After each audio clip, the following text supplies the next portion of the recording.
مولایا صلی وسلم۔ ہمارے ہاں ایک لفظ چلتا ہے شریکہ برادری، اور یہ شریکہ برادری کا لفظ جو ہے یہ بڑا خوبصورت لفظ ہے، شرکت سے ہے، دکھ درد میں شریک، معاملات میں ساجی، یہ ہے اس کا مفہوم۔ لیکن ہم اس کا مفہوم الٹ لے چکے ہیں، شریک سے مراد مخالف، حالانکہ شریک سے مراد مخالف نہیں ہے، شریک سے مراد شرکت والا ہے۔ فقہا نے لکھا کسی سے قتل خطا ہو جائے، ایک تو ہوتا ہے قتل عمد، جان بوجھ کے کسی کو قتل کرنا، تو اس کی سزا تو قصاص ہے، یا وارث راضی ہو جائے تو دیت ہے۔ لیکن کسی نے جان بوجھ کے کسی کو قتل نہیں کیا، قتل عمد نہیں تھا، قتل خطا تھا، دور سے اس نے شکار کے لیے تیر چلایا تو وہ جا کے کسی جنگل میں کام کرتے ہوئے شخص کو لگ گیا، تو یہ قتل عمد نہیں تھا، قتل خطا تھا،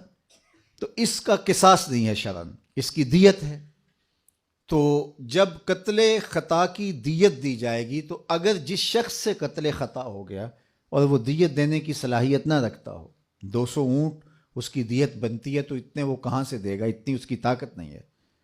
تو پھر یہ جس کو ہم شریکہ برادری کہتے ہیں، فقہا نے لکھا ہے کہ یہ کام کریں گے اس کے ساتھ، اس کی جان چھڑانے کے لیے اپنے مال سے اس کی دیت ادا کریں گے۔ کیوں؟ اس لیے کہ یہ شریک ہے اس کے،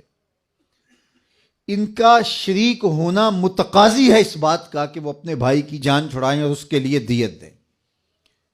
تو یہ تو پھر دکھ درد کے ساجی ہوئے، نہ کہ مخالف ہوئے۔ تو صلہ رحمی ہمارے دین نے ہمیں سکھائی ہے۔ آقا کریم علیہ السلام نے جب فتح مکہ کیا تو اس وقت قریش تھر تھر کانپ رہے تھے، کیونکہ انہوں نے جو آقا کریم علیہ السلام کو اذیتیں دی تھیں، تکلیفیں پہنچائی تھیں، کوڑے پھینکے حضور علیہ السلام کے دروازے پر، کانٹے پھینکے حضور کی راہوں میں، اور عقبہ بن نبی معیط نے اجریاں ڈلوائیں، اسی طرح باقی لوگوں نے جو جو اذیتیں پہنچائیں سب کو یاد تھی۔ اب آقا کریم جب فاتح بن کے مکہ المکرمہ میں داخل ہوئے تو یہ تھر تھر کانپ رہے تھے، انہیں لگتا تھا کہ ہماری گردنیں کاٹ دی جائیں گی، اور اگر ہمیں بہت ہی چھوٹ ملی تو جان کی امان بھی پا چکے تو اتنا ضرور ہوگا کہ ہمیں شہر بدر کر دیا جائے گا، اور وہ اس کے لیے ذہنی طور پہ تیار تھے۔ تو یہ جمع ہو کے حضور علیہ السلام کے پاس جب آئے تو آقا کریم نے فرمایا بتاؤ میں تمہارے ساتھ کیا سلوک کروں، تو انہوں نے